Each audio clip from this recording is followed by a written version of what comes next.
Ladies and gentlemen, boys and girls, we are back. The Ant Green Show Sports Podcast. We are here to give you another great episode. There has been a lot of interesting things that have gone on in the sports world. And we're going to be covering them with you guys today. Most likely just cutting off and going into the NBA and the NFL.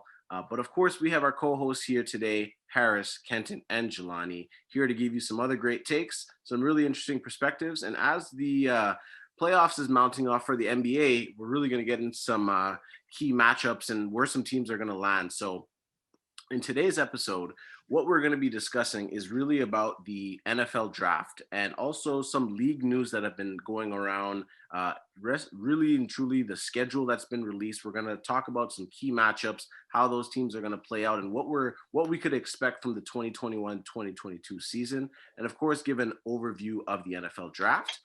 And then we're also going to get into some NBA discussions regarding the NBA 2021 playoffs that is coming up soon, also with the play-in starting next week. And not to mention, there's some awards that are going to be given for regular season. So we're going to give our quick takes on who some of the MVP Coach of the Year candidates are. And then lastly, as always, we are going to introduce our toss-up speed round. This episode will be covering some NBA trivia / this or that questions to some of our co-hosts so that we can get their takes and just kind of get some rapid fire answers and see what people are thinking about some of the subjects discussed. So without further ado, let's get into it. So I guess we'll start with Harris on this one. Harris, NFL draft. A lot of good names got passed around. Shout outs to you getting the guy, hopefully, that you were looking to get for your team. And then also some league news surrounding the schedule that's been released. So let's get some of your takes in terms of what you thought about the draft and what's been going on in the NFL. Yeah, the NFL draft was great. Especially this year, I thought maybe just because of the COVID pandemic and not much looking forward to that, we really enjoyed it. I know us four were talking a lot about it during the draft, communicating throughout. It was a lot of fun. Obviously, we expected Lawrence and the Zach Wilson to go number 1 and 2. I know previous episodes of the draft, I'd asked Kenton and Jelanie if they thought maybe the 49ers would choose a quarterback, and they did in Trey Lance. So safe to say that the Garoppolo era is over in San Francisco. And just I mean, a huge draft to get into. Won't go into too much emphasis, but the picks I do like. In Jelanie's hat, the Eagles. I think Devontae Smith. Huge pickup. This guy's got the speed, quickness, and him and Jalen Hurts can be a great combo together. So that was a really exciting pick. And then whoever's been following this podcast throughout, they know I love my Bears, and that was a huge move for the Giants to trade and for them to move up to the number 11 spot and get Justin Fields. That's a huge pick. I really like that one, and it just brings some hope. Maybe finally a quarterback that can do something about it.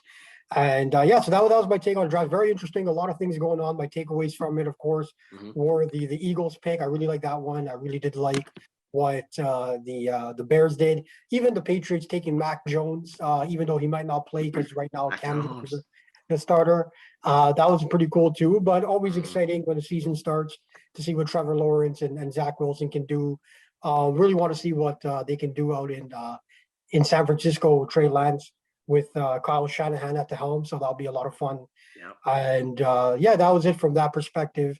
And I think just in terms of league news, what's hot right now, Aaron Rodgers' situation in Green Bay. I don't know really what's going on there, but I've heard rumors that he wants to play in Denver and be in the same division as Mahomes, which I don't know why you'd want to go and be in that division. It's especially hard. Want any of that. You don't want to have to deal with that in your division and then have to deal with when the playoffs come. It's too much. No, for sure. So, that's just been the take from it. And I think I'll let Kenton and Jelanie give in their draft inputs, and then we can talk schedule after. For sure. After that, for sure. So, Jelanie, over to you. I know you got the Eagles hat repping. You must have been happy with that pick too. So, what'd you think about that draft?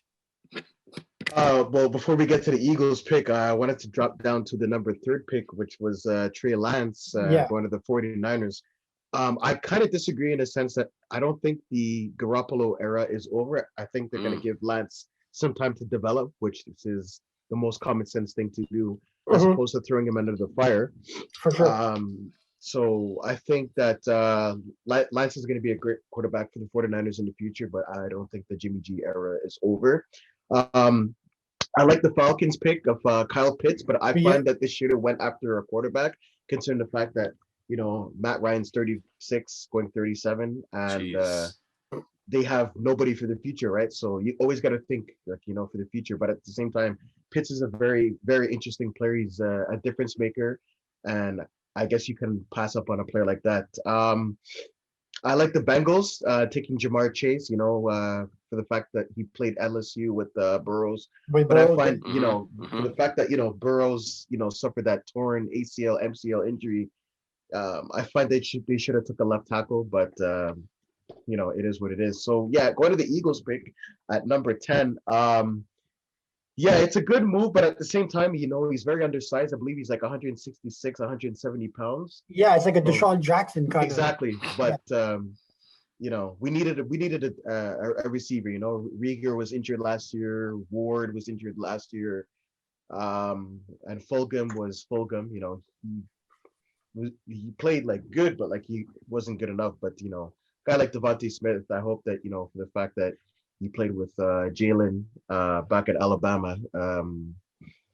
I hope they do some interesting things there in Philly. So we'll see what happens with that. And I like Fields, but I don't think Fields is going to start. I think it's going to be Dalton. Like I said, these Yeah, I guys, agree. these guys, they shouldn't start right away. Give them time to develop. Plus, you have Nick Foles. You can't count out Nick Foles. You never know. No, but like Foles is a guy that he's a good teacher and whatnot. Great locker room guy. So yeah. and in terms of league news, Aaron Rodgers, I don't think that, in my opinion, I know LaFleur says they want Aaron Rodgers back in the worst way possible, but I don't think he's going to leave Green Bay for some odd reason. It wouldn't make sense, considering the fact, like I said, I think in the previous episode that not Rodgers, the Packers brought back 21, I believe, or 22, all their starters back. So it wouldn't make sense for them to try to retool and try to compete this year, only to trade your franchise quarterback. It just doesn't make any sense. But we'll see what happens. And also the fact that Devontae Adams, it's his last year in Green Bay, so we'll see what happens. But I heard that he wants to play where Aaron goes, so I don't know. Down. They're in serious lots trouble. Lots riding on Aaron. Exactly. That's true. So I'm gonna pass it over to Kenton, and that's my take on the NFL. Yeah. Okay, Kenton, what are your thoughts, man? So in terms of the draft, I mean, I'm looking at some of the top 5 picks here, and I like what happened. Well, I mean, Trevor Lawrence was pretty much automatic. I mean, everyone knew where he was going to go. Yeah. Kind of surprised with I wasn't surprised, but I'm a little bit shocked with the Zach Wilson pick. I just feel like he's not really proven. He didn't really show much at BYU. I mean, he didn't play against top tier competition. His numbers were good. Apparently, he has Mahomes-like talent, but I just don't feel like I just don't see that transition. And it's also in New York. The Jets making foolish decisions, Well, there you go. And, people are, Jets fans are like, we're going to be going to the playoffs and whatnot. And let's be honest here, you guys, it's one player, like that's an entire franchise that needs to be rebuilt from the ground up. So this is a project, and this is just the first brick to the house, if you want to call it, look at it in that sense. I like the Kyle Pitts pick. I think he was the most talented player in the draft in terms of his potential and his ceiling. When you look at the Atlanta Falcons, I mean, there wasn't one player on the defensive board that could have helped them. So I feel like you got to basically strengthen your strength, and that's you got to pile up on the offense, because you already know what the Atlanta Falcons are about. They're about scoring 35 points and also letting teams score 38 points. So, I mean, it's not. At this point, we just got to strengthen our strength here. Go with Kyle Pitts. He's the best player on the board in terms of talent. I feel like that was the best pick for where they were positioned in the draft, and I think that with Kyle Pitts, Calvin Ridley, and Julio Jones, it gives Matt Ryan a few more options. I feel like he's got a couple, at least a year or two left in the tank, and his numbers they haven't been declining. So I mean, I don't think that was grounds for. I don't think that was grounds to draft a quarterback in the future, because I mean, if you look at the NFL draft in general, I feel like there's quarterbacks every year. So I mean, I didn't think there was a big need every year. It's true. You got guys coming down the pipeline. So I mean, I really didn't feel like a quarterback was the direction that the Falcons needed to go in. I felt like if Kyle Pitts was still on the board at number 4, he would have been the obvious choice. And I think that's what I feel like that they did the best choice in terms of the draft and what was on the board at the time. Looking down the draft list here, I like what the Cowboys did. They pretty much finessed the Eagles for another draft pick, because basically the two defensive players they wanted were off the board when it came to that 10th pick. So basically, they went to the Eagles. They ended up getting another pick from them. So ended up finessing a division rival and also getting a guy like Parsons in the draft as well, who's considered the highest, or he has the highest defensive in terms of defensive players. He's got the highest ceiling in the draft. I feel like the Cowboys. It's a finesse move. Exactly. I feel like the Cowboys really they got better with that pick because they couldn't stop the run last year at all. So I mean, you bring in a guy like Parsons, and then that's going to immediately have an impact on that run defense. So I think that was the best pick available. I mean, in terms of the draft winners and losers, I definitely like what the Chicago Bears did. Really kind of came out of left field. First time they dropped a quarterback. And who knows how long? I can't even remember the last time the Bears had a Pro Bowl quarterback. I mean, you might have to go back to I don't know. I don't even know. I don't know Bears history of the quarterbacks like that. But you know what I mean. I like Justin Fields. I like the situation he goes in. Chicago's got a pretty good they got a great defense. They got a pretty good offense. They got David Montgomery. They still have Allen Robinson. So there's weapons there for Justin Fields to work with. And they also have Andy Dalton, who can kind of ease Justin Fields in. And they also told Andy Dalton that they were drafting Justin Fields. So I feel like he was there. He went there knowing his role. He knows he's going to be a transition quarterback. He may start the entire season. He may start 8 games. But I feel like that was a move that the Chicago Bears needed to make, especially with Justin Fields, available to them. So yeah, I mean, in terms of the draft, those are my winners of the draft. I like what the Dolphins did. I feel like they addressed some issues on their end as well. I'm still not sure about Tua, but we'll see. I mean, he's got the weapons around him now, so I think the Dolphins are really looking at him and saying, okay, well, we're not too sure about you, but we're going to put as many weapons around you as possible to really see what you're made of this year. So I feel like this is the make or break year for Tua Tagovailoa, in my opinion. In terms of the NFL news, I like you guys. I'm kind of wondering what's going on with this whole Aaron Rodgers situation, but I just feel like he has the keys. He's got total control of the situation right now. He's coming off an MVP season. He wants a contract extension. Apparently, he wants the GM fired. And I feel like the Green Bay Packers are at no. You know what I mean? This is my opinion. You guys drafted a quarterback in the first round last year, and Aaron Rodgers wants to trade. Why the hell don't you trade the guy? You should already have your guy. You should already have your guy down the pipeline. You went out and drafted him last year. So what's the Very big good deal? point. Get what you can for Aaron Rodgers. Get a couple draft picks, whatever it is. Apparently, the 49ers were offering like a king's ransom for Aaron Rodgers. But that's where I find they smeared the relationship. Like you said, when they drafted Jordan Love, that's when things went. If you're going to take him, it's like, well, now you know what your direction is. So like, this is like a subliminal message kind of thing. Exactly. And I feel like if they were 100% behind their decisions of previous years, like in drafting Jordan Love, when Aaron Rodgers comes out and says, I want to be traded, I'd be like, okay, cool. What's the highest bid? Apparently the 49ers offered them multiple draft picks. This year's third overall pick, next year's first overall draft pick, and a couple other players for Jimmy Garoppolo included for Aaron Rodgers, and Green Bay turned it down. So I'm just thinking, if that's the case, why did you draft Jordan Love? If you don't want to get rid of Aaron Rodgers, why didn't you draft a player that could have helped them last year? Because Aaron Rodgers got injured. What was it, the year before? I think he missed like 8-9 games. So, but at the same time, Aaron Rodgers can't play forever. You got to think about the future. I mean, look what happened to Carson Wentz last year. He didn't play last year, and they drafted Jalen Hurts. So I agree, but if that's the case, then why aren't you trading Aaron Rodgers now? He wants to get traded. There's teams after him that are willing to sacrifice or mortgage your entire future to give you whatever you want to trade the guy, but you're still holding on to him. But Jordan Love is not ready. What if he's not ready? What do you do? He's not ready. Well, if he's not ready, then obviously you drop. If he's not ready in year 2, then there's something wrong. Why did most quarterbacks are getting drafted in the first round? What you gonna do? I'm starting within the first season. How many quarterbacks get drafted in the first round and don't immediately start or start before the end of the year? This is year 2 of Jordan Love, and you're telling me he's not ready? Come on now. To me, that doesn't make no sense. You know what I mean? And then you have Aaron Rodgers coming out here saying he wants to get traded, and you're holding on to him. You're holding a man ransom because you feel like you're trying to. Gives you your best chance to win. It's your best chance to win with Aaron Rodgers. If you have him, it's your best chance. If that's the case, then you shouldn't have drafted a quarterback last year. You should have drafted guys that could have helped them win a championship last year. Yeah, apparently he wanted a receiver. Yeah, you're right. I get it. They've been burning bridges with Aaron Rodgers throughout his entire career. They fired his quarterback coach. They didn't consult him when they hired Matt LaFleur. They didn't consult him when it came on to draft decisions. So in this case, it seems and like I think that it's the same thing that we said in. Sorry, Harris. Sorry, It's the same thing. Sorry, go ahead. Go ahead. No, go ahead. But it's the same thing we had in a previous discussion in our podcast about players having, this type of control. You see, this is the nonsense that we're talking about. Mhm. It's too much. Players have too much control. GM should be a GM. NFL Player is a player. Shut up and play. That's it. Here's the thing, though. And NBA and NFL are two different things. NBA is a player-driven league. All right. NFL is an owner-driven league. It's not the same. Teams in terms of the NFL, quarterbacks, especially quarterbacks, because they're considered the most important position on the team.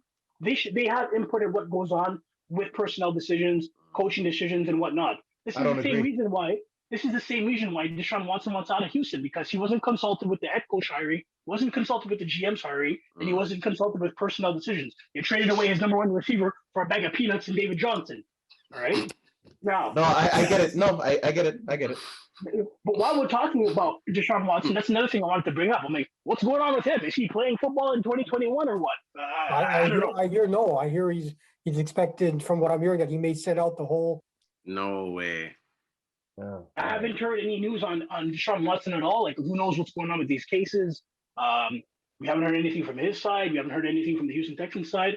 They drafted or they picked up Tyrod Taylor. So as far as I'm concerned, I mean, I don't know. I guess Tyrod Taylor is just starting quarterback for the season. But I mean, I feel like that got swept under the rug, and no one's really focusing on that. Everyone's focused on Aaron Rodgers, but at the same time, we don't know what the hell Deshaun Watson's doing in 2021. Harris, you were going to say something before I interrupted you. Yeah, I was saying part of the situation also that we've about Aaron Rodgers, we forgot to mention too.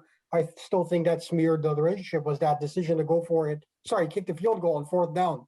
I think that still leaves a wound in him as well. And one more thing, also, Jelanie, you had mentioned Garoppolo, playing and maybe teaching Trey Lance, and the era might not be over. No, you're right with that.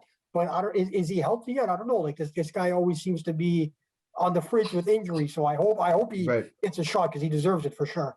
I just don't know what his health situation is like. I think the situation with Jimmy Garoppolo is this: he's going to get a chance to be the starting quarterback for this season. Okay. And if he plays well, and if he stays on his feet, which is a very big if, speaking about Jimmy Garoppolo, then he'll let, you know what I mean? If he plays well, he'll let him continue throughout the season, and whatever happens. But I mean, when they drafted Trey Lance, first of all, when they even traded up to draft at number 3, we already knew the clock on Jimmy Garoppolo was ticking. That's what I thought. So I think maybe it'll last a year. I doubt it goes into 2 years, because Trey Lance, to me, he's ready to go right away. Yeah, and that's the thing. Like, a lot of these college athletes are ready to take over a franchise. Not all of them. Like you said, Zach Wilson, Kenton, you touched on Zach Wilson. Great player. His stats are good. But is he ready to lead an NFL team? No, he might need some development. And there's always going to be players that need development. And that goes into what Jelanie was saying, how, some players aren't ready. You might need to hold on to a quarterback. And, it's kind of like, you're damned if you do, you're damned if you don't. If you pull the gun too quick and the guy's not ready, then now you risk having a losing season. Guys are going to lose their jobs. People aren't going to get re-signed. And no, I completely agree with that. But at the same time, like, there's pros and cons with this, the way I see it. Because think about it. Sorry to cut you off. No, but go ahead. Think about it. Let's just say Kenton's the Packers GM, right? He decides, you know what, I want to take a receiver, but the owner wants a quarterback. So let's just say he takes the receiver. Aaron Rodgers, let's just say, God forbid, torn ACL. What do you do now? And you get fired. Who's to blame now? I told you to take the quarterback. You want the receiver. You want to put weapons around him. That's fine. Where is my insurance policy? Round. You don't have to take a quarterback in the first round as an insurance policy. That is way too much. You're giving up way too much for a guy who's going to be riding the bench, more or less. I get it. I hear you. This doesn't happen. We look at. But he's also 37. Look at the Saints. They didn't drop a quarterback. But look at the rest of the league. Do you think is Tyson Hill ready? Is Jameis Winston ready? No. But look at the rest of the league, though. How many quarterbacks, how many teams with starting quarterbacks are going out there and drafting backup quarterbacks in the first round? Besides the Green Bay Packers, I'll wait for that. Okay. I hear you. But think about it. It's like, but it's damn if you do, damn if you don't. No, there's no. If you're okay. If you want an insurance policy, I get it. Second round, third round, if a quarterback that you believe is really great for the price you're paying of a second or third round pick, go ahead. But in the first round, you should be addressing immediate issues. The Green Bay Packers had holes all over the field. They haven't drafted a receiver in the first round since Aaron Rodgers has been there.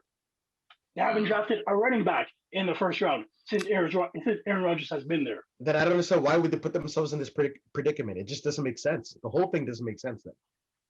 So you think that Aaron Rodgers has too much of a say in what are you trying to get to, Jelanie? Like you're saying, like the players, you think that the players still have too much control in the situation that they're not getting what they need, or what are you really getting to when you're? I find that the players, they look out for themselves and they don't look out for the team. The team should handle what needs to be done. Go on the field, produce, and that's your job. That's what you get paid. That's to your do. job, yeah. Right. No, I see Kenton's point. I get it, but like I said, there's pros and cons with these things. So I don't know. Yeah, no, it's gonna be fun to see how it plays out. And just like your Eagles, they moved up and they drafted Jalen Hurts. Was it in the first round, late in the first round, or was it in the early second round? Second round. Exactly, a second round quarterback right there. And look what happened. He's already replaced Carson Wentz. Carson Wentz is in Indianapolis now. So I mean, like when you're investing so much, such a high draft pick in a quarterback, that's got to be a guy who's looking to be starting in the next year or two. You know what I mean? Guys that are getting drafted in the first round. If you look at all the quarterbacks that are getting drafted that got drafted in the first round, aside from Justin Fields and Mac Jones, all of them are probably going to be starting at some point this year. You know what I mean? But then if you look at guys like Mac Jones, he fell to the Patriots. If you look at Justin Fields, he was in the right situation at the right time for the Bears. Exactly. The Bears needed a quarterback for sure. Yeah. But so the Patriots, I find Newton's going to start because you're not going to pay a guy $14 million to sit on the bench. Newton is still going to start, but he's just going to have a shorter rope than he did last year. Like last year, he played horrible for a long stretch of time. There was a lot of injuries. There was a lot of injuries on the team, though. Absolutely. There was injuries, COVID, all that stuff. You know what I mean? So, and also Cam Newton signed a month or a week before the season started, so he didn't get a full offseason with the Patriots. So I'm expecting him to bounce. I'm definitely expecting him to have a much better year this year, but I just feel like he's not going to have the opportunity to stink it up how he did last year. So I mean, if that happens, at that point they're going to be saying, okay, well, we got this guy here, Matt Jones, throw him in. You know what I mean? Yeah. But aside from that, I feel like drafting a quarterback anywhere in the first two rounds is to me, it's saying that you're ready to move on. Yeah. Exactly. No, good point. I'll throw this out to you guys as well. Now I'm just going to get a quick point of view from you guys regarding the schedule that's been released. So first week 1, we have some pretty juicy matchups, Cowboys and Bucks.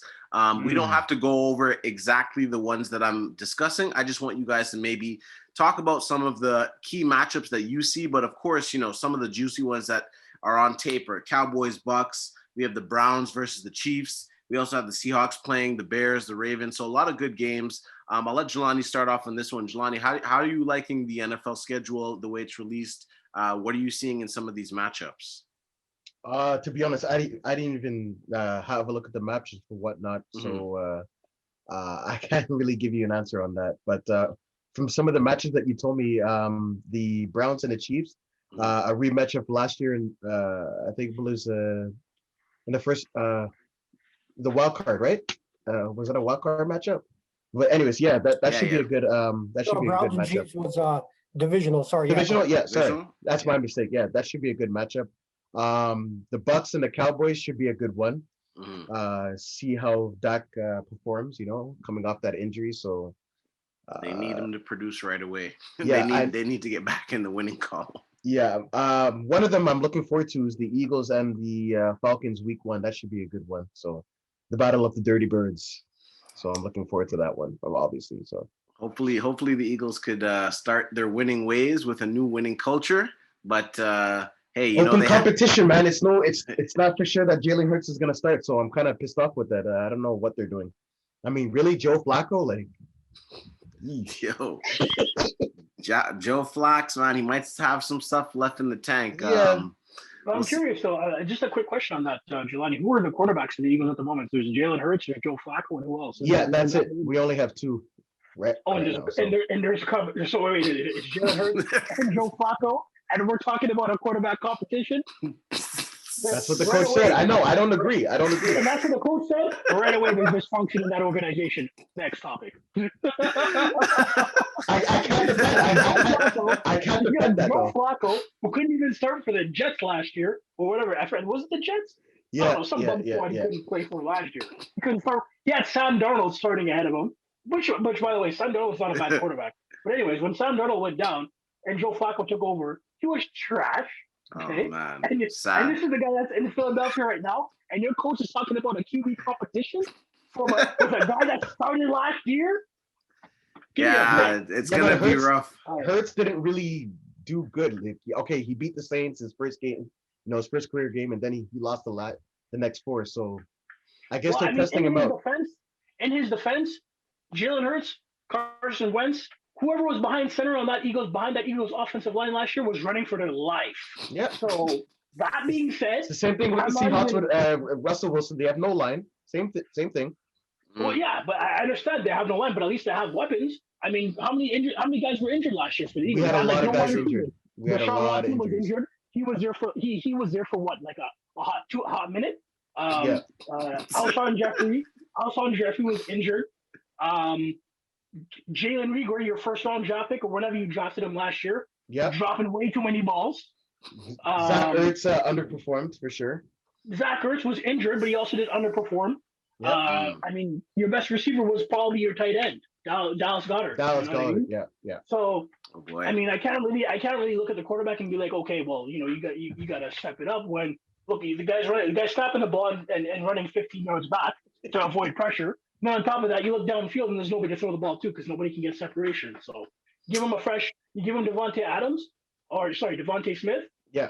And Lane Johnson's gonna be coming back. The guy's gonna be getting healthy, and hopefully he'll have some time behind the pocket and get the ball to the open guys now. You know what I mean? Yep. Yeah. No, that's a good running back. Miles Sanders is a great running back. You know what I mean? So that'll take some pressure off of him as well. We'll see. We picked up that guy Johnson off the waivers from the Lions, so that should be good. Yeah, Galladay. You got Kieran Johnson. Okay, yeah, Kerryon Johnson. Yeah. He's good too. He's a good third down back. I mean, you only win in that division, but he might be a little bit better than last year. It's gonna help a little bit to improve from last season's performance. I'll swing it to Harris quick. Harris, anything you liking in the schedule that's released? Any matchups you're looking forward to? Yeah, of course, man. Me and Kenton, I know we're watching the schedule release together. Through he was at home watching. We're talking about it. Week 4, can it come quick enough? Foxborough, Massachusetts. Tom Brady back in Foxborough, so that's going to be the game of the century. Even Michael Irvin was so pumped about it when he was talking about it on the NFL Network. He said it's bigger than LeBron going back to Cleveland. It's bigger than MJ going back to Chicago with the Wizards. This is just big statement. Big statements on both sides. For sure, and it's going to be a fun game. Obviously, they'll cheer him at first, but then once the game starts, you'll see the respectful boos. So really looking forward to that. But yeah, before we get that's week 4. What I really like at the start of the season is week 1 not week 1, week 2. You got the Mahomes and Lamar Jackson, the jersey you're repping in the back. Yes, sir. That's an early test for that's going to be a high flying matchup. And then we were just talking about the 49ers a lot and Aaron Rodgers, and they're meeting in week 3, so that's going to be a good match. To see, if Aaron Rodgers is playing, and at that point, is Garoppolo healthy or not? So you might have a Garoppolo-Rodgers game, or you might have a Trey Lance versus Jordan Love game. So either way, it's going to be a fun game to see. And then, there's a whole bunch of great games. You've got the London games, but then going towards the end of the season, you were talking about the Ravens and how before we went on the air, how they got to deal with the Browns. But don't forget the Steelers are in that division too, right? AFC North football, and week 18, because we got an extra week in this regular season now. You got the Ravens and the Steelers, right? And that's always smash mouth football when they play each other. So that's going to be that could be good, could have huge implications. So those are the kind of games I'm looking forward to. And then there was also one, just because I follow the Bears. I think it was week 9. They got a primetime game against the Steelers, and at week 9, if they're sitting at 2-6 or 1-7, it might be time to get Dalton out of there, and you might see Fields making his debut. So there's a lot of great games out there, but I think the top ones are definitely early. with the Chiefs and the Ravens, and then the Patriots and the Buccaneers. That's going to be a great one. So yeah, I was really happy with the schedule. There's a lot of great matchups, and that week 17, that extra 17th game is going to be, it adds a whole new element to the season. So it was great. Those are my key takeaways from that aspect. Yeah, no, that's all good. And Kenton, what are your thoughts? Like, what are you liking from the schedule, whether it's week 1, week 12, any week that's kind of stands out to you, some really good matchups that you're looking forward to? Yeah, I'm actually looking forward to the Dallas and Buccaneers matchup in week 1, season opener. It's gonna be pretty good to watch. I think it's going to be good for the Dallas Cowboys to kind of get that to go up against top tier. Well, pretty much going up against the defending champions. So that'll give them an idea of exactly where they are in terms of where they need to be to get to that next level. So I think that's going to be a pretty good matchup to watch as well. I like the Bills and the Chiefs matchup. That's going to be a rematch of the AFC Championship. Yeah, I believe that's going to be. Yeah, I'm not too sure, but I know that's one of the matchups. Looking forward to that one as well. I feel like that's going to be a pretty good one to watch, and I'm looking forward to that one. Coming into your week 1 matchup with the Bears, the Cowboys and Buccaneers. Like, Prescott's been injured; he's been out his first game back, and he's facing a defense that made Mahomes like they ran him off the field. So I feel for Prescott. His welcoming back gift is a lethal Buccaneers all defense. Task. Yeah, no, definitely. It's gonna be, I mean, to be honest with you, I think if you match them up against any team in the NFL, that's going to be a tough task. So they got to play somebody. But I feel like the Cowboys, especially, and I know quite a few Cowboy fans, so I know they're looking forward to this, and they're delusional enough to feel like they can win that matchup. Okay, now that's a whole other different story and another different topic. But I don't think that's going to happen. I think the doors are going to get blown off. But at the same time, it'll give them an idea to see where they're at in terms of where they need to be to get to that next level. Yeah. And then at that point, Cowboys fans can say, okay, we're 0-1. And, just a typical start for a Cowboys season. For sure. Cowboys, man. Hopefully they got the luck of the Irish or some luck going on for this season. I pray for them week 1. But you know what? You never know. Maybe they can squeeze something out, but most likely it'll be a learning experience. As Kenton said, you guys will figure out what pieces need to really start producing, where they need to find some offense from, and how they could show up against big matchups. So absolutely. So to swing things over, we're going to get here into the NBA playoffs and also into some final regular season awards. So what a season it's been in the NBA. Teams that we weren't expecting to be in a play-in tournament situation are there. And also teams that were under the radar, and teams that maybe some of you guys thought that weren't going to make it to the playoffs are actually punching their ticket, actually clinched a spot in quite some time. So very, very interesting and very happy to see some of those teams there. We'll start off with Kenton here. Kenton, we'll just jump right into it. NBA playoffs. We'll touch on the season awards after, but we'll just go into the NBA playoffs. What are some of the teams that you're most looking forward to making a deep run? And what are your predictions for some of the final 4 teams that you'll see both on the East and on the West? Well, looking at it now, I feel like if you look at I'm going to go over to the East, and it's coming down to these 3 teams. I'm looking at the Sixers, the Nets, and the Bucks. I feel like if the Bucks can figure it out, if they can figure out their playoff woes and get past the big teams in big situations, if Giannis can take that next step, because we all know he's a great regular season player. When it comes down to the playoffs, he seems to have a drop off in terms of what he's capable of doing. If it's not the Raptors, it's the Miami Heat. Mind you, I mean, the teams that he's lost to have gone to the NBA Finals. So maybe if he can, if he gets over the hump against those key matchups, he'll be able to get to the finals for the first time himself. But I mean, out of the East, I like the 76ers and the Nets. Those are my top 2 teams coming out of the East. I feel like right now the Nets are just too strong offensively for any other team in the East to really compete with them. And I feel like the only team, if there is one that can compete with them in the Eastern Conference, is the 76ers, because their interior presence is just that much better with Joel Embiid on the inside. And Dwight Howard backing him up. People forget Dwight Howard is still really, he's having a great year this year. He's been contributing. I really feel like last year, and I had this discussion with somebody else as well, I feel like last year really helped him in terms of really reset his focus. I think it seems like he's really enjoying the game of basketball the last 2 seasons that I've been watching him. So I feel like I'm happy for him. I'm happy that he's found a role in Philadelphia as he did in LA last year. And he's actually been stepping up pretty well since in Joel Embiid's absence. So, I mean, hats off to Dwight Howard. He's having a pretty good year and he's contributing, you know what I mean? Yep. If we're going to swing it over to the West, looking at the standings, I'm still not sold on the Utah Jazz. I know I've been saying this all year. I've been saying they're going to fall off, but I'm still not sold on these guys. First round exit? So, depending on who you never know. They may end up going up against the Lakers. Honestly, the Warriors, I feel like the Warriors, if they're in the eighth spot, they could easily take out the Utah Jazz. I'm not sold on the Jazz. And it's funny. Home court and everything. You just have no faith in the Utah Jazz. No, man. No, I don't know, man. I don't know what it is. I just feel like they're not built for the playoffs, man. They don't have that guy. I mean, I know Spider Mitchell, he's taking a step this year. I know Rudy Gobert, he's a monster on the inside, but I just feel like come playoff time, I feel like that's when the guys, you know what I mean? The big dogs come out in the playoffs, and I just don't feel like they have any of those big dogs on their squad. You know what I mean? That's what it comes down to for me. So yeah, I hear you.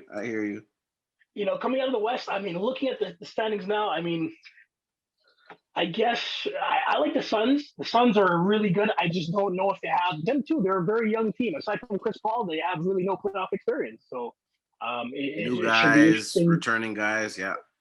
Exactly. So it should be interesting to see what they do in the playoffs if Chris Paul can lead them, because pretty much he is the leader of that team. Definitely MVP conversation with Chris Paul.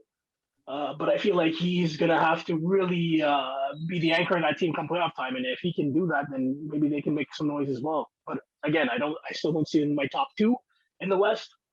I'm going top two. I'm going Clippers and Lakers right now, just because those are the guys that those are the guys that I'm accustomed to seeing. Those are the guys that I know have the talent to make those deep playoff runs. Clippers got playoff Rondo. Lakers got LeBron.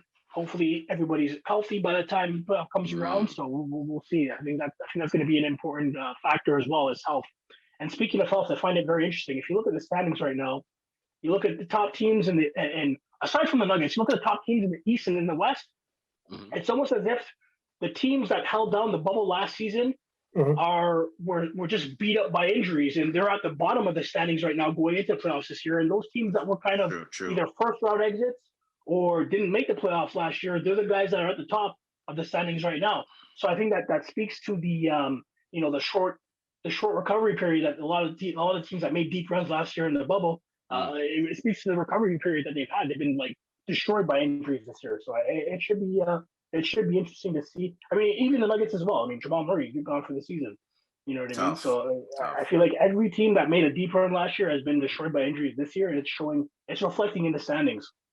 Yeah, and it's funny you mentioned injuries. A lot of injuries too are lower body injuries. So I was hearing on NBA radio how the injuries are potentially due to the guys not having enough time to recover from last season, and a lot of back-to-backs and a condensed schedule. So, you're going to get guys with those lower hamstring injuries.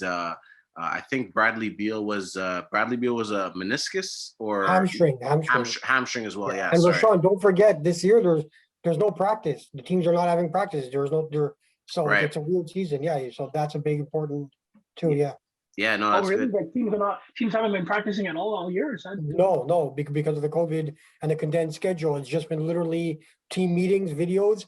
Some walkarounds, but no full contact. Yeah. Not much of it, at least. Wow, I didn't know that at all. Actually, that's interesting. Yeah. I guess we'll swing it to Harris there. So Harris, did you have anything else, Kenton, you wanted to mention, or basically you were saying? No, that's pretty much what Suns, Clips, Lakes. Yeah. Okay. Yeah. Cool. So Harris, I'll kind of swing it to you. NBA playoffs. Yeah. What do you like coming? Who do you like coming out of the East? Who do you like coming out of the West? In the East, listen, I like this podcast because we like to give our opinions, but I think the way it's slotted right now, the 4-5 matchup, the Knicks and the Hawks, right? So I got the Knicks winning that. Yes. And then they're going to play the winner of the 1-8, which is the Sixers. And as weird as it sounds, I like the Knicks beating the Sixers. Yes. And I have a Knicks and Nets conference finals. And then let's be honest, I have the Nets coming out of that from the East. So that's my bold prediction for that. I think the Knicks can do some damage in the playoffs from that aspect. And so I like the Nets coming out, but I do have the Nets, and I think we're going to see an all New York conference final. And then moving on to the West, Kenton touched on an interesting point about the Clippers and Lakers. So coming back to the West, so Kenton was talking about the Clippers and Lakers. So the way it's seeded right now, with the Lakers being in the 7th seed and the Clippers being in the 4th or 5th matchup. So we're likely going to see a Lakers and Clippers in a round 2. So we won't even see it in the conference finals. So that's going to be great. Finally, a battle of LA. Mm-hmm. And you know what sucks this year for the for the Western Conference? If you're either Utah or Phoenix, what's your reward? You're either going to get rewarded with Stephen Curry in round 1 or LeBron James, most likely. I don't think the Spurs and the Grizzlies are going to make it. That's just my opinion. Right. But think about it. You finish first, you either got LeBron on you or you got Steph Curry. So, I mean, hot Steph Curry, yeah. Yeah, hot Steph Curry. And I think exactly what Kenton said. I'm not really buying into the Jazz, to be honest. I think the Warriors can take them. But yeah, I think what's going to, if the Lakers play the Suns in the first round, I got the Lakers winning that, especially with LeBron, ready to defend the chip and take that. So my pick in the conference finals for the West, I would have to go with if the Lakers finish 8th, and I got the Suns and the Lakers meeting in the conference finals, and if the Suns finish 2nd, then the Lakers will take them out in the 7th seed, and then I got the 3rd seed, which might be Denver, going to meet them there as well. So no huge bold predictions for me in the West. Ultimately, typical picks, but most likely, you might, the Suns might stretch the Lakers a little bit, and and who knows? I mean, the Lakers are not 100%, right? So the Suns, I'm not saying it's a cakewalk. Suns and Lakers are going to win. I mean, the Suns are playing great.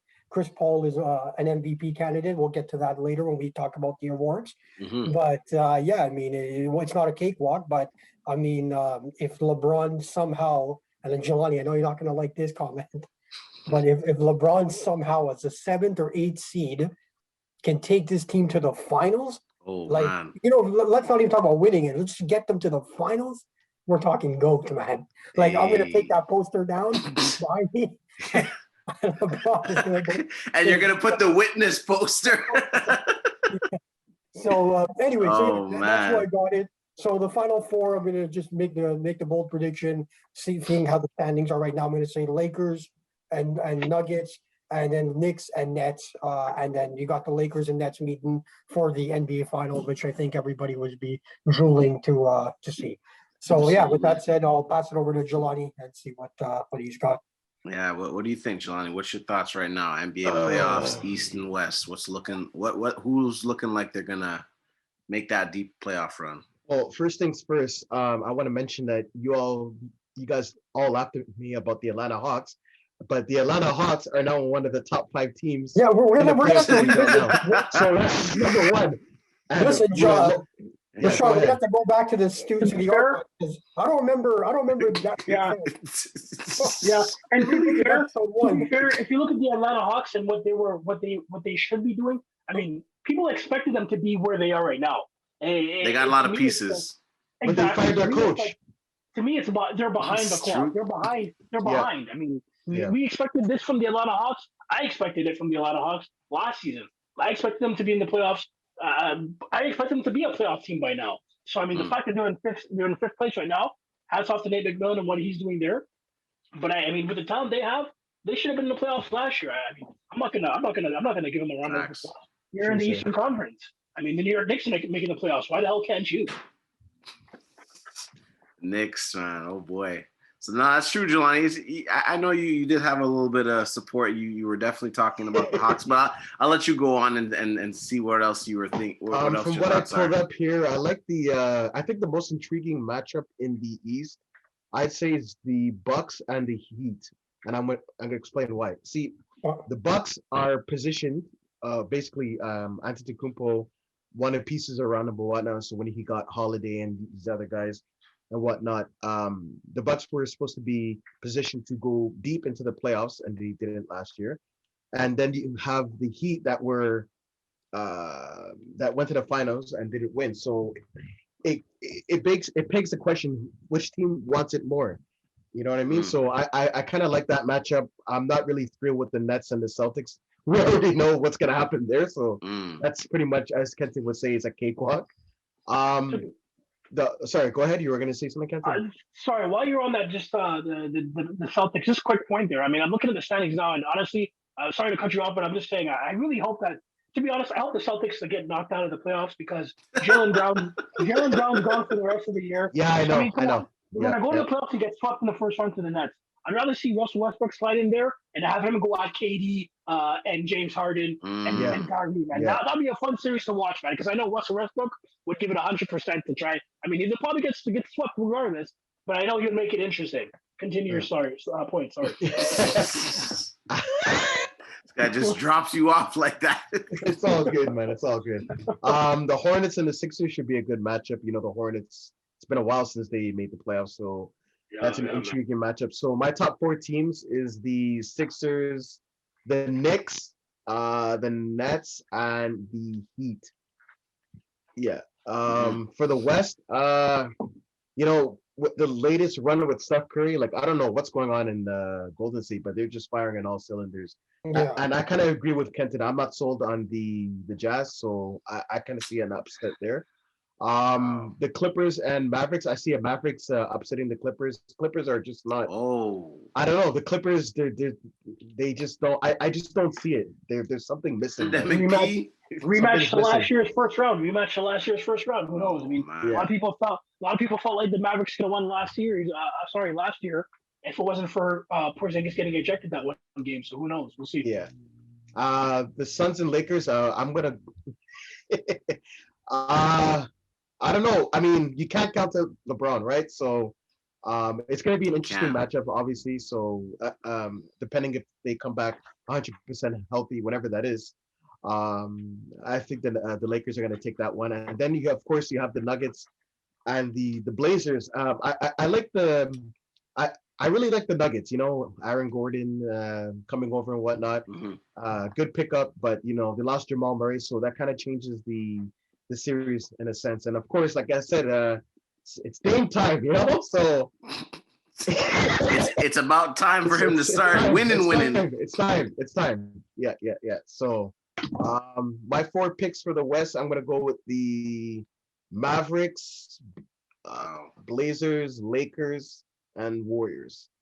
So those are my top 4 teams. Yeah, no, a lot of interesting.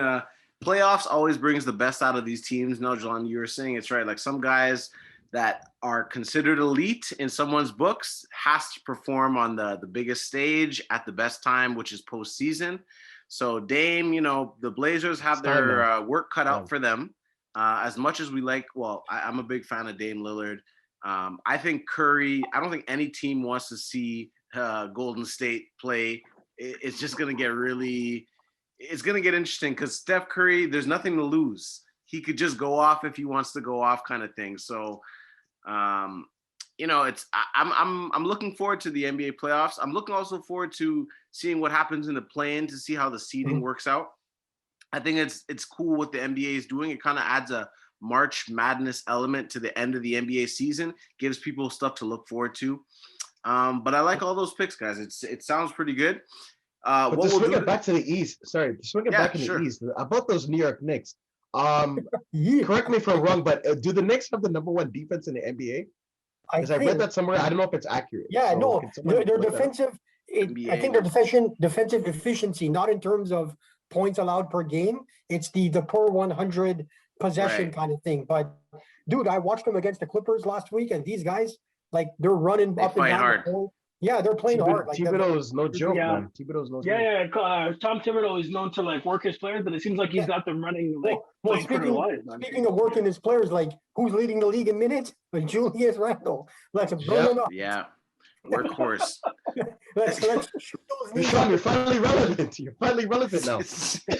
Hey man, patience is a virtue. I didn't have much to say for years, ladies and gentlemen. I've been the biggest Knicks fan. I love the Toronto Raptors, just being a Canadian team. But Knicks, I've been riding with them forever.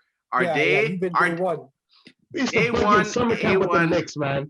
Yo, New York Knicks, man. I knew the day would come. We haven't made it just yet. I haven't, set sail and popped the champagne bottles. We're not there yet.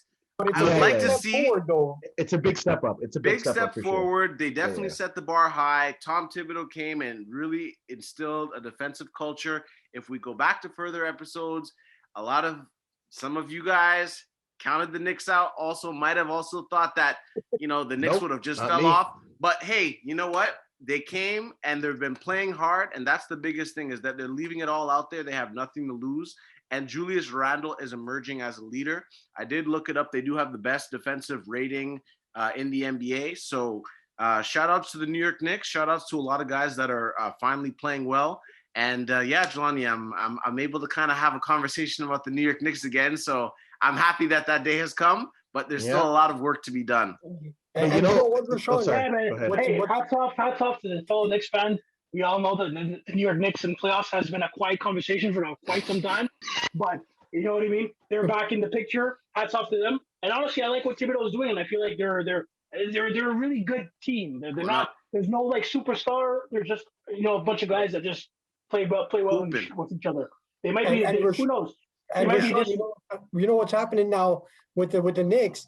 Like, no one's even talking about the Nets in New York. Like, it's a Knicks. It's a Knicks city. Like, everyone's so hyped up, and like fans are outside Madison Square Garden. Like, people are like, "Who's Brooklyn?" At this point. But you see, now begs the question: are you guys going to pay Julius Randle when his contract comes up? Hey man, apparently he wants $100 million. I don't know. That's what I heard. The Knicks overpay everyone. Chris Duhan, $12 million. Yo, the worst contract they had was what's the big man's name? Oh my God, it was the worst contract that they had. Not What year ago? What year? Are you talking recently or what? No, this was like the Quentin Richardson, Raymond Felton. They signed. James. No, man, I can't remember his name. It's a shame. Eddie Curry. Eddie Curry. Oh my God. He just vacuumed 50, 60 million. He stole money from y'all, man. Straight up. Yeah. Bargnani at 1.2? Bargnani, yeah. That's their staple. Well, just come to New York and we'll give you $20 million for showing up. Yeah, they overpaid for a lot of guys. Guys came, guys got their money. It was literally like trick-or-treating for a 9-figure check, and guys just got in, got out. Whatever, man. At the end of the day, the culture finally got to where it needed to be, and I'm happy it's starting on the defensive side, and guys aren't just dropping mad points and they're trying to, be like a Phoenix Sun or a team that just runs up the score. They're winning on the defensive side first. And they almost beat the Los Angeles Lakers. If it was not for Talen Horton-Tucker to hit that big clutch three, they would have they would have closed the season out, beating both teams in LA. Huge confidence boost, but they beat the Clippers, so that'd be good enough. We'll end off the NBA conversation here, guys, with some season awards. So the awards that we're going to go into, of course, most valuable player, defensive player of the year, sixth man, most improved, and coach of the year. We'll start, Jelanie, on you on this one here. So just quick takes. Who do you think might come out for these 5 picks? So MVP, defensive player, most improved, sixth man, and the coach of the year. MVP, obviously, I'm going to have to go with Jokic. It's a clear cut at this point. Jokic has been playing lights out. But you can't deny the fact that, Steph Curry's in that conversation, Joel Embiid, with how Curry's been playing lately, you can't deny him there. And Embiid. Defensive player of the year, I still have Gobert, but I'm going to go with Adebayo, and I'm going to explain why. I find that Adebayo him and Jimmy Butler can guard exactly. So with the way Miami's been playing lately on the defensive side, I got to give it to Adebayo. Rookie of the year, obviously, I'm going to go with Anthony Edwards. Sixth man, I'm still iffy with that. And most improved as well. Coach of the year, obviously, you can't deny Quinn Snyder of the Utah Jazz. So those are my picks. Okay. All right. Cool, man. So I got your picks here. So you have Joker, Bam, Anthony Edwards, Kirk, the coach for the Jazz, and then who was the last player you had? I only had Kirk Snyder, Adebayo for defensive player. Right. Okay. But I also want to get, honestly, as much as I want to give it to Quinn Snyder, I want to give it to Thibodeau as well. The Knicks, man. I mean, come on. None of us expected the Knicks to be in the top 4 this year. Let's be honest. I don't know. Correct me if I'm wrong, but this caught us all by surprise. Yeah, it was a good surprise. It's a good surprise to say the least. They definitely set the bar high for next season. I really hope that they can keep this winning culture. And shout outs to Derrick Rose, man. This guy is just a pure baller. I'll give you guys my take afterwards in terms of what I think in terms of the season awards, but I'll swing it over to Harris here quick. We'll give you just get some of your takes here on some of the season awards. Yeah, I'll keep it short and sweet. So for the MVP, again, these are my personal picks. Of course. For the MVP, Chris Paul. I think what he's done everywhere he goes turns to magic. So MVP, I got Chris Paul. Coach of the Year, I got Tom Thibodeau, as Jelanie just touched on it. Yeah. Most improved, I got another New Yorker, Julius Randle. Career year, Jay Randle. First time. Yep. Yeah. Defensive Player of the Year, actually, not going to go with Gobert or Adebayo on this one. I'm going to go with Ben Simmons. I think Ben Simmons is being underlooked at. This guy's playing.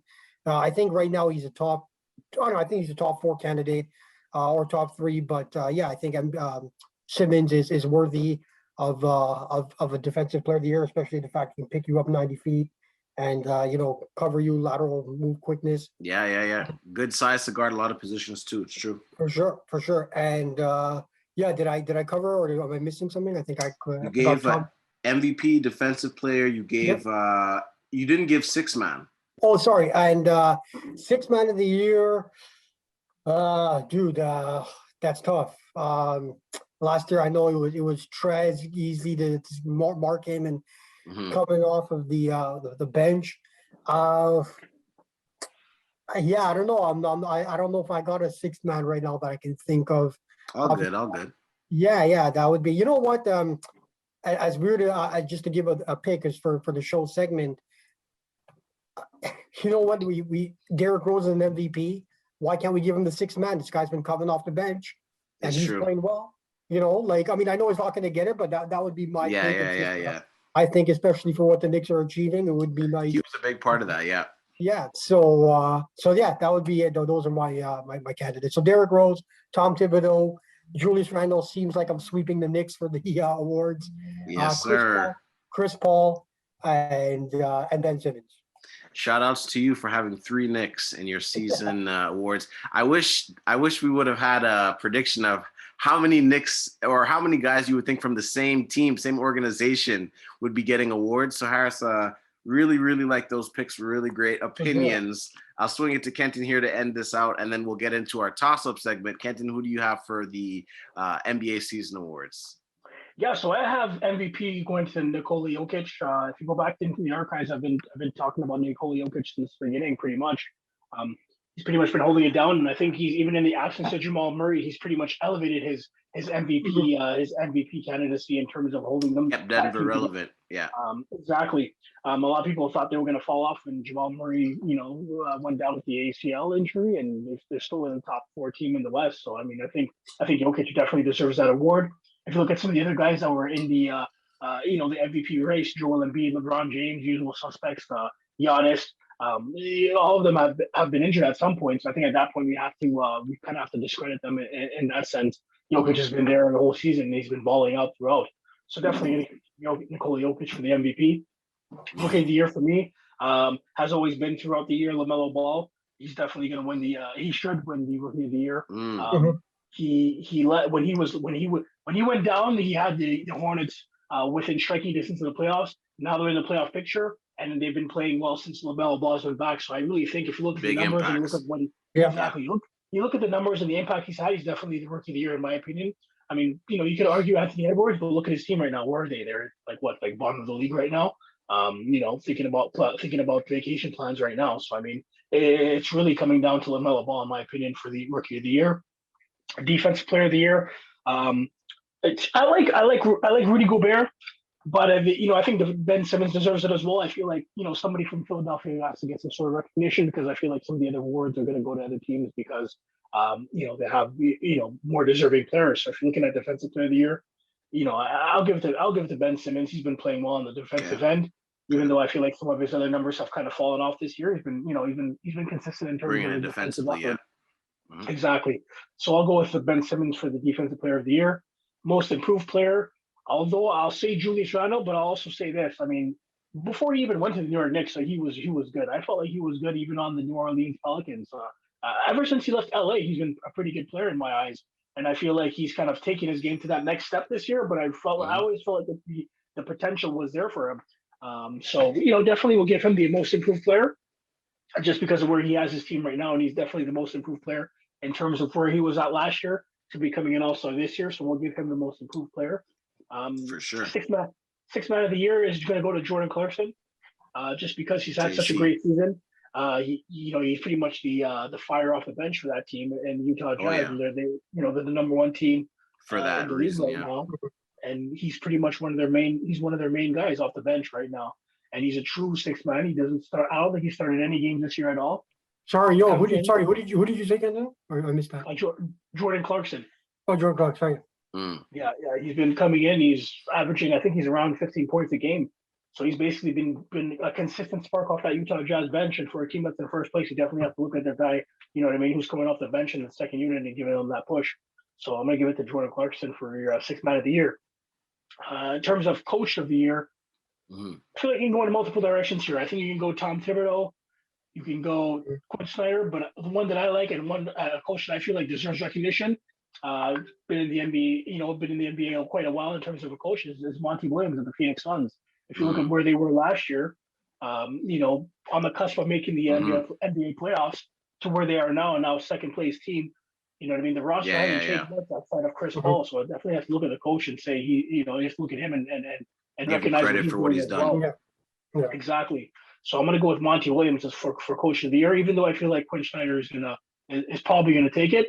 I'd like to see Monty Williams get some recognition because I feel like he's been in the NBA. He's been in the NBA coach in the NBA pipeline for quite some time, and he deserves some recognition. Awesome, cool. So I got you here: Monty Williams, Jordan Clarkson, the Joker, LaMelo, Ben Simmons, and Julius Randle. Just to throw it out to you guys here, quick predictions that I had. MVP was a toss-up.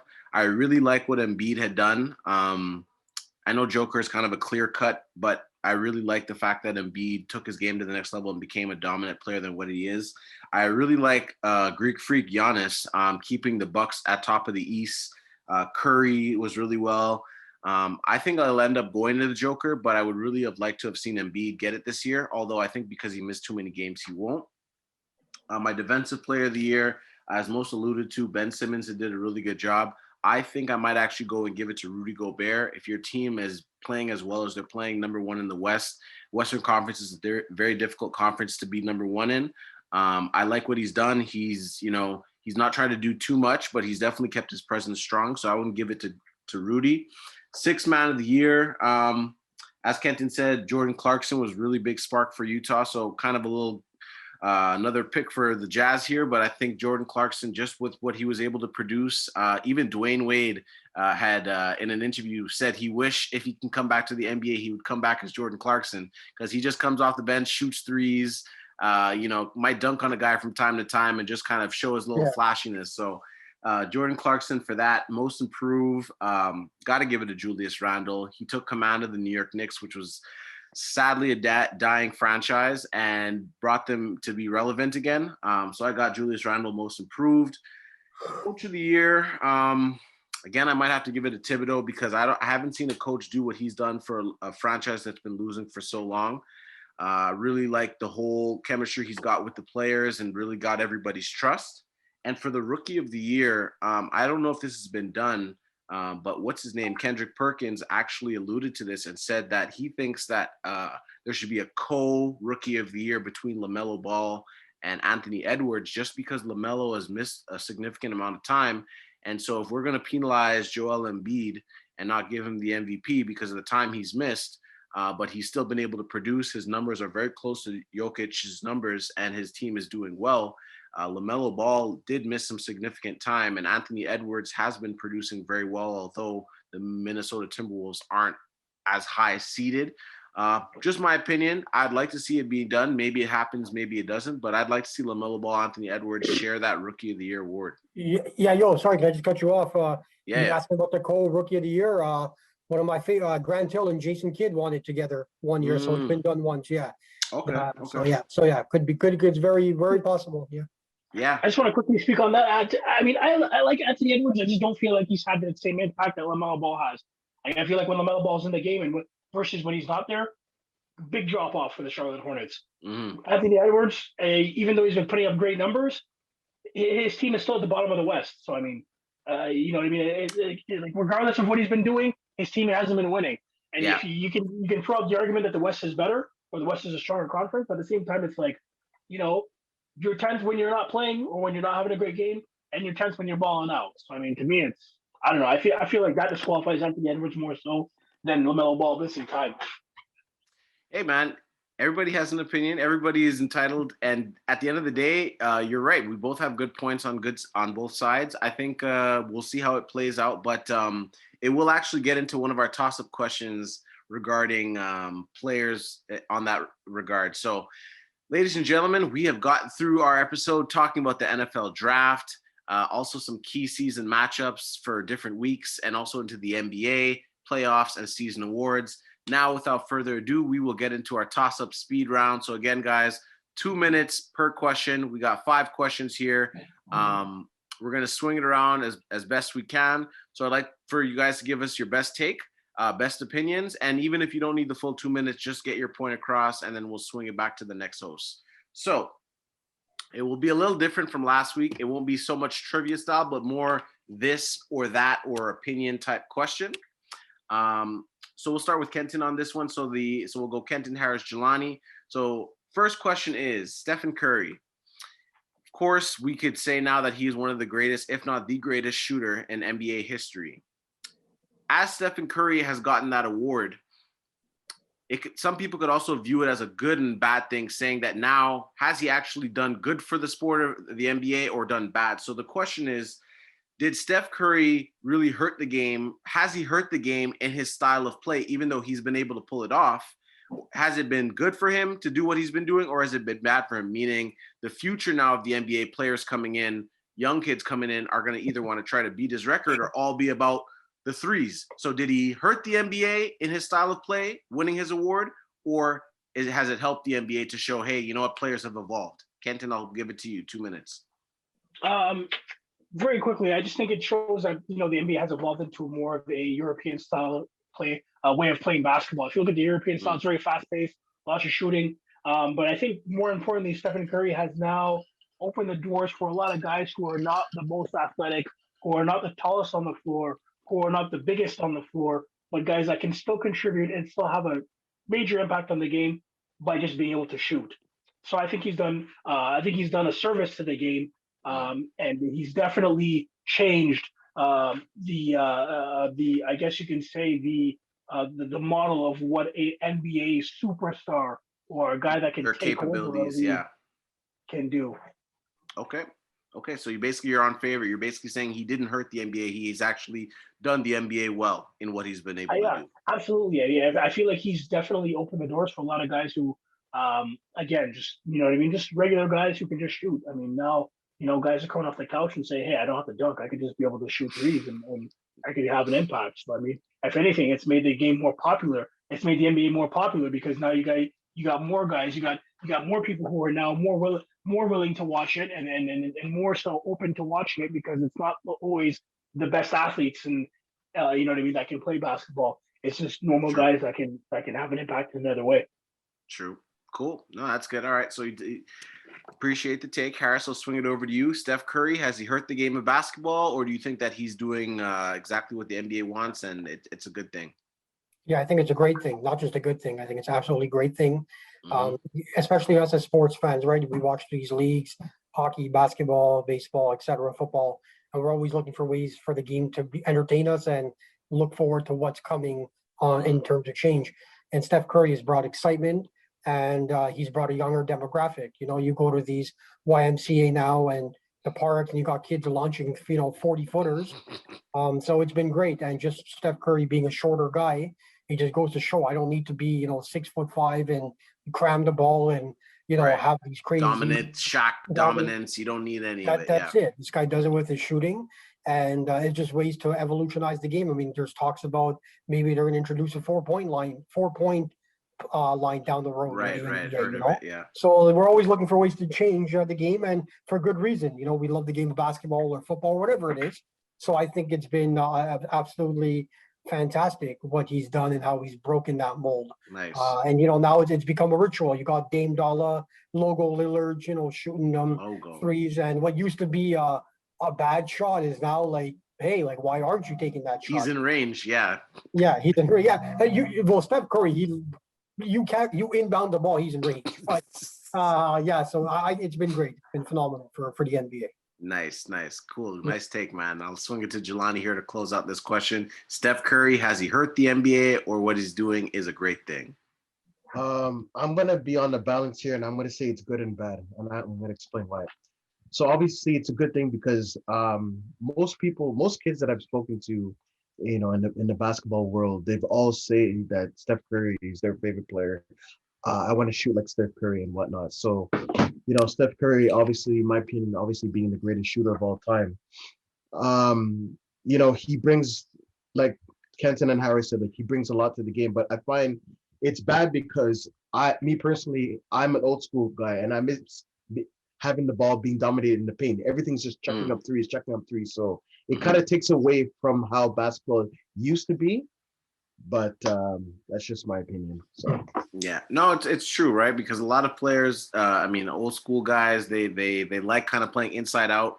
You have a big man to feed the ball to, you swing the ball around, you get an open three. Now players have a quota to shoot how many threes they need to shoot. Teams need to, you know, I think it was the Utah Jazz. They were saying that like there was like they had like one game, I can't remember who they played. It was like 3 possessions where they got the offensive rebound and they kept shooting the three because that was a part of their quota. Kirk Snyder wants them to shoot the three to be known as a 3-point shooting team. So I completely agree with what you're saying, Jelanie, but it's a new game. I think the excitement of the game is that 3 ball. And as Harris said, if that 4-point play comes into play, kids now are going to be designing their game behind the 3-point shot, and big men have evolved. So, you know, definitely love the old school basketball, but the way the league is going, it's kind of inevitable that, you know, these players are going to be wanting to shoot threes.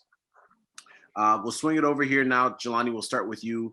Second question is, Russell Westbrook has reached an accomplishment we didn't think any player could do, which is surpassing Oscar Robertson in most triple doubles at 182. I'm not sure if he even passed 182 since we last checked.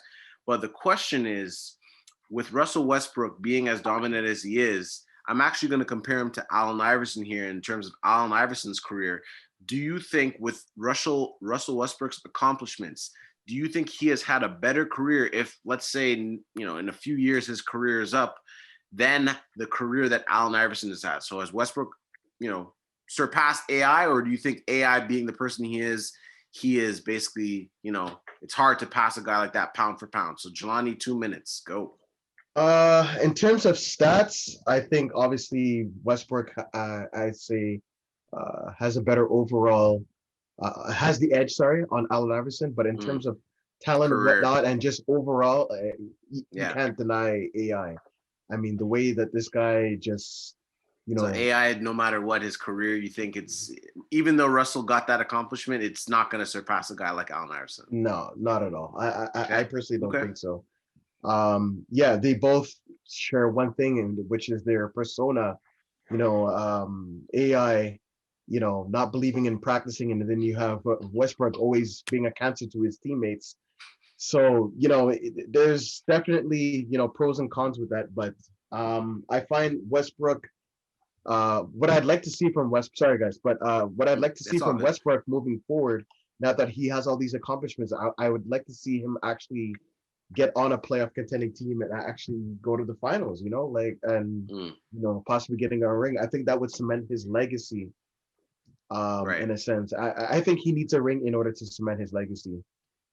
He needs a ring to cement his legacy over AI? Yeah, I think so. Okay. I don't think he's done enough. So. Oh, okay. All right. Well, we got that take there. I'll swing it to Harris. Harris, with Westbrook's accomplishments, do you think he's had a better career than AI, or you still think the AI pound for pound? AI pound for pound. AI is the answer. This guy, given his frame and just the way he came into the NBA in the late 90s and pulled that crossover on Jordan, and Iverson was like the the generation like we have LeBron, right? Like everyone wanted to be like Iverson. Everyone had the sorry, not the do-rag, the headband. Cornrows. Yeah, the cornrows, the headband, the jersey, and baggy clothes, the culture. Yeah.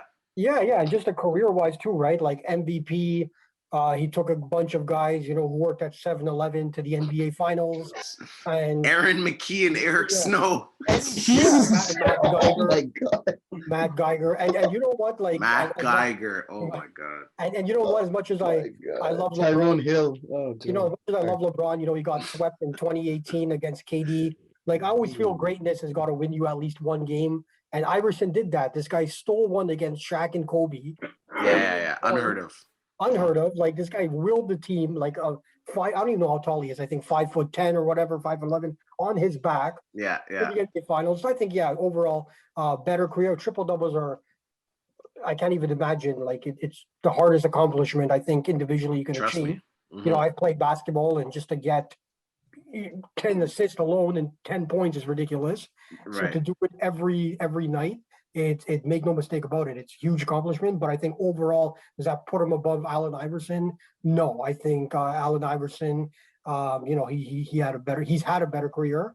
Of course, that can change. Like Jelanie said, if Westbrook can, get 2 or 3 rings in the next 5-6 years and, continue to amass records, okay. Yeah. But right now, if his career ended and you compare it, I'm giving it to Allen Iverson. Got you on that. Perfect. And Kenton will finish the round here. Has Westbrook done enough to surpass AI's career, or is AI just still the pound for pound, arguably the best pound for pound point guard that we've seen? To be honest, the best point guard we've ever seen, I have to say, is Magic Johnson. I mean, we're not even going to say Allen Iverson. I think Allen Iverson was more of a shooting guard, masqueraded as a point guard. You know what I mean? That's right. You know what I mean? He was taking more shots than he was dishing out, that's for sure. But this is actually an interesting conversation. This is a debate to be had because I didn't think of this comparison at all, to be honest with you. And then I'm looking at the stats now, and I mean, you're looking at it like Westbrook has averaged more over his career. Rebounds, assists, steals are close. But I mean, if you look at totals, obviously Westbrook leads in those categories as well. But if you look at like best season averages, Allen Iverson, 33 points a game. Russell Westbrook, 31.6. You're looking at rebounds. That's not even close. It's 11.5 for Westbrook to 5 for Allen Iverson. You're looking at assists. It's almost 12 to 8 for Russell Westbrook. You know what I mean? So, I mean, even if you look at the career 3-point shooting percentage, people say that Russell Westbrook can't shoot the 3, but he's at 30%. Allen Iverson for a career is at 31. You know what I mean?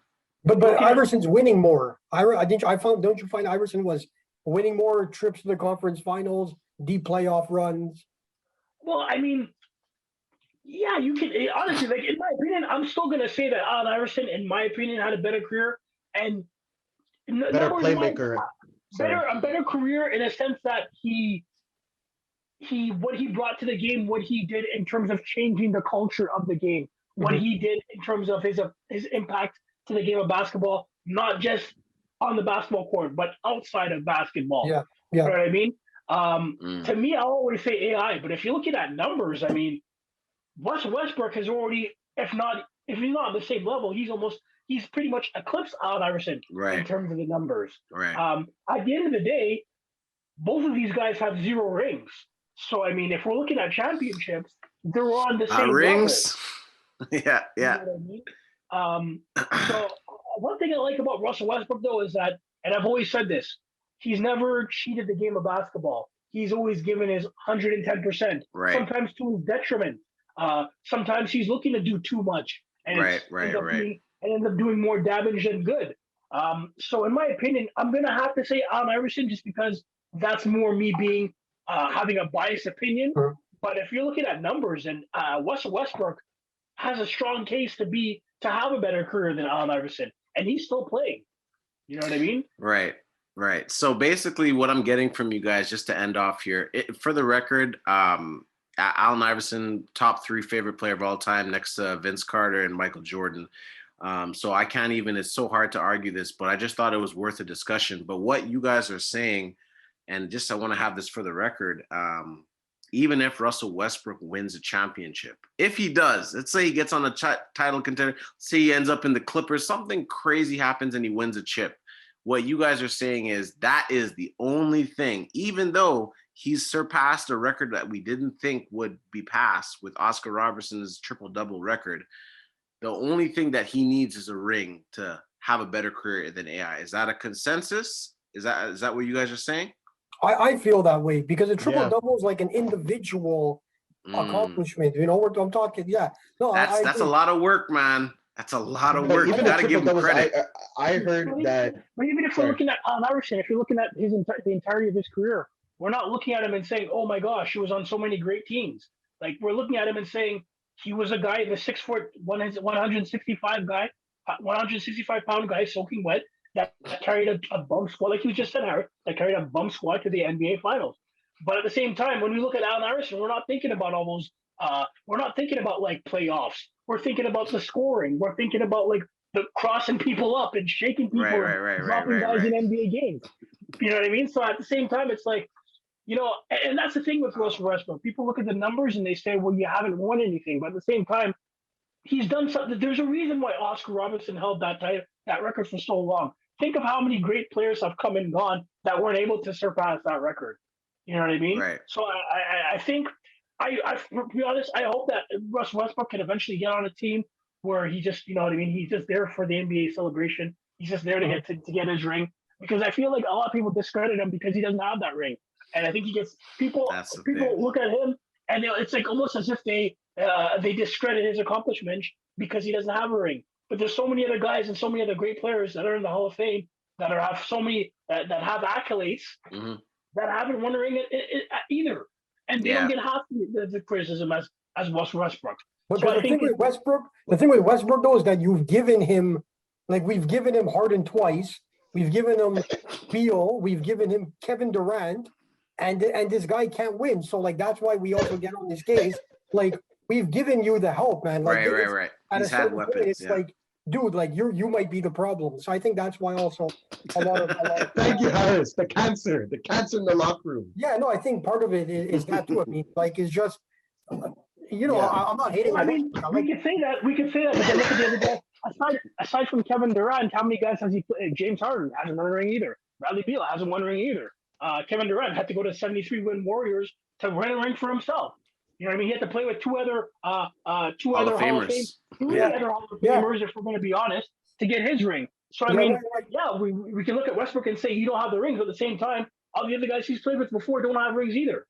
We're not giving them the same kind of flack we're giving Westbrook. Westbrook is a fraud because there were some games that I saw, I believe it was in the 2017 season when he was with the Thunder, and there were some games that I watched, this whole called triple-double thing. There were some games where I saw Steven Adams not even going for the rebound. He just let Westbrook get them. So, I've heard. I find it's not really earned. This whole thing's not really earned. So I've seen that, but he's also done the triple-double thing on 3 different teams now.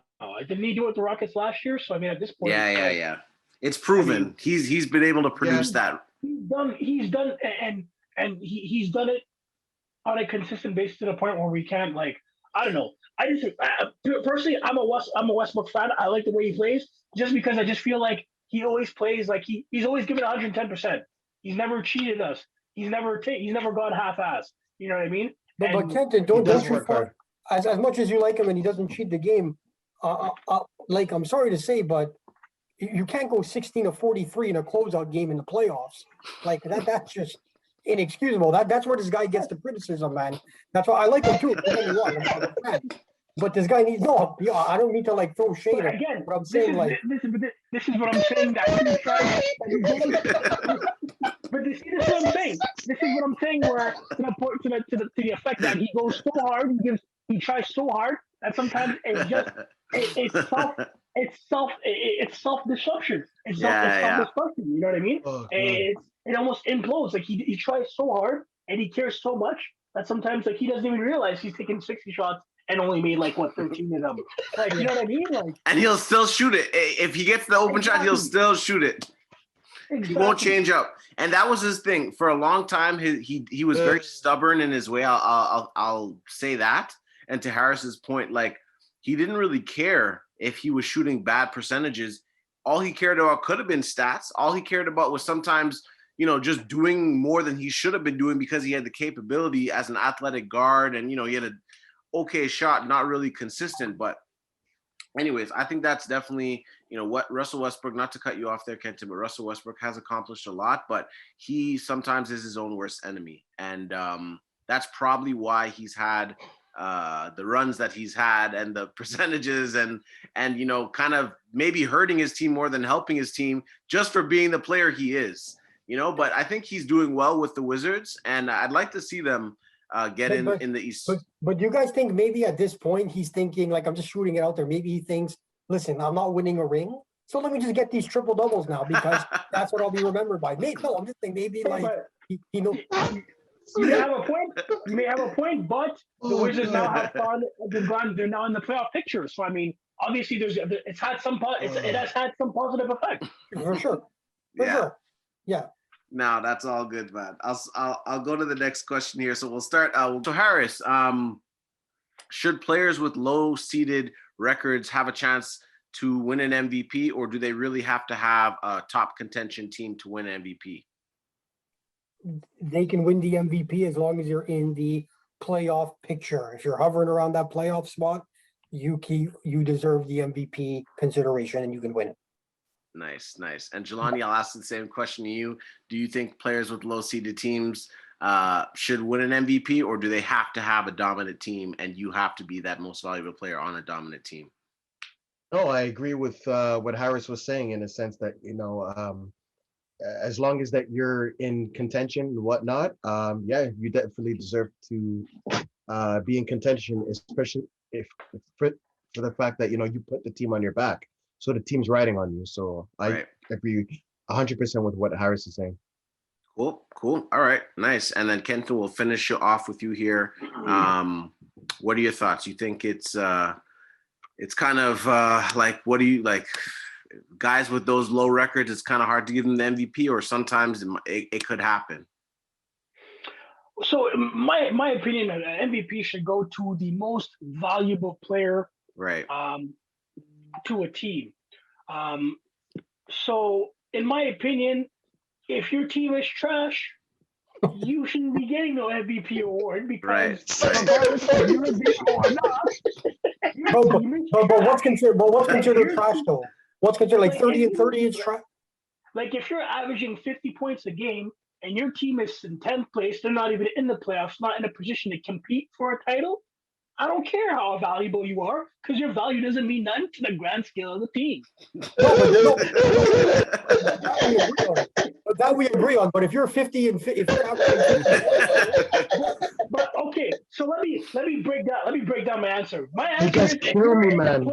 If you're in the playoffs or if you're in the playoff contention, if you have an opportunity to compete for an NBA championship, which means 1 to 8, and you're the most important player on your team, whereas if you are like basically LeBron James, if LeBron James is on the Lakers and the Lakers, you know what I mean? If he's not on the Lakers are probably not even in the playoffs. Let's be real. Yeah. Because then what do they become? The New Orleans Pelicans with Anthony Davis. That wasn't in the playoffs at the time. Right? So if you're in the 8 seed and you're the most important player on that team and you're balling out and that team would be trash, if you were not there, then you deserve a consideration for MVP. As long as you're in 1 to 8. As long as you're in 1 to 8. Exactly. Okay. But if you're balling out on a team that's in the 13th place, that's not sniffing the playoffs, then you should not be considered for MVP. Do we need to be reminded of Monte Ellis? Exactly. I don't care how great you are. I don't care how great you are. If you're the most valuable player on that team, averaging 50 points a game, it doesn't mean anything in the grand scheme and the grand scale in the grand scheme of things if your team is trash. That's how I'm going to sum it up. Yeah, so if you're not in 1 to 8, I don't care what you're doing. You shouldn't be in the MVP conversation. Because clearly your contribution hasn't done enough to make your team compete for a championship. Right. Yeah. No, I agree. Well said. We just perfect. That's how I look at it. That's how I look at it. Okay. Great, guys. So we have 2 last questions here. We will start Kenton here. I feel like I know what the answer is to this. So we'll go Kenton, Jelanie, Harris.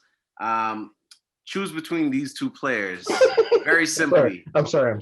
Jason Kidd or Steve Nash? Who would you rather have on your team? Jason Kidd or Steve Nash? Yo, Steve, sorry, Jason Kidd was my guy. Yo, I used to follow the That's Nets why I hard, know. man. Yeah. You know Rahshawn, so you know back in the day I used to follow them Nets hard with him and Kmart and Richard Jefferson, Right. Steve Van Horn and Terry Kittles and Jim Harris or Lucius Harris, whatever the hell his name was. But anyways, I'm going with Jason Kidd, man, all day. Jason Kidd over Steve Nash. Okay, cool. Jelanie, we'll swing it to you. Would you rather have on your team primetime J Kidd or good old Canadian Steve Nash? I'm gonna go with the Canadian Steve Nash, man. One of the greatest point guards ever. Nice. All right, cool. Harris, I'll finish off with you here. J Kidd, no kidding around, or Steve Nash? I would go with Jason Kidd, to be honest, especially watching him in the 2000s with those net squads, and then even in his later end of his career, what he did with Dallas. Nothing to take away from Steve Nash, but I'm saying if I had to roll with someone in their prime, I'm going with Jason Kidd to be on my squad and lead me to a chip. I think back in 06 or 07, there was always that trade rumor where Jason Kidd and Kobe were going to team up in the Lakers. The trade never happened, but man, it did freaking. I was wishing that trade went through. It would have been great. So yeah, J Kidd for sure. I liked watching him, and this guy was great. Yeah. Nice. All right, cool. So last question here, guys. Very straightforward. Your favorite. I'll start Harris. We'll go Harris, Jelanie, Kenton. Favorite dynasty team in the NBA, whichever era. If you were to put that era up against anyone, what's your favorite NBA dynasty that has happened? So Harris, I'll start with you. 2 minutes. For me, it's going to be an easy one, the Lakers, because I started watching the 8 Lakers of the 2000s. I started watching the Lakers in 01 during their second championship run. I was, I think, 14 at the time when they were playing the Sixers, and that's what got me into basketball. So I watched I watched their second championship, watched their third championship, and it's funny, as funny as it sounds. Today's May 15th, 2003 is when the three-peat ended. Like that date is like scarred in my head. It burns memories, Tim Duncan. Yeah, I think Tim Duncan and the Spurs blew us out by like 30 points that game, and we lost the three-peat.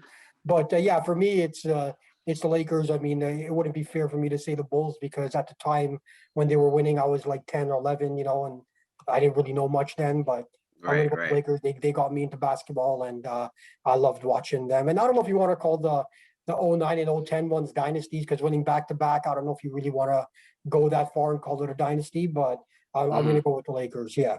Yeah, no, they were still a dynasty, nonetheless. That's all good. And Lakers, definitely fun to watch, old school, even when like Kobe and Shaq was doing it. That was a really, really good dynasty team at that time. I'll swing to Jelanie here. Jelanie, favorite NBA franchise? You could choose whichever era and let us know why. 2 minutes, go. I'm gonna go with the Bulls '98. I remember that finals very well. One of the greatest teams ever. Michael Jordan, obviously my favorite player. So I'm going with the Bulls dynasty. Bulls in '98. Yep. Okay. Yeah. Nice. Perfect. I can't deny that. That was probably one of the greatest teams assembled and dynasty that could have went a long time, but. In that last dance, we definitely found out a lot about what happened in the franchise. But during that time, they were as dominant could be. Kenton, we'll finish off with you here for our speed round. Favorite NBA dynasty, regardless of era. 2 minutes if you need it. Go. Yeah, so it's quite simple for me. 6 finals appearances, 6 NBA championships. It's definitely going to be the Chicago Bulls. But a dynasty worth mentioning to me as well was the San Antonio Spurs.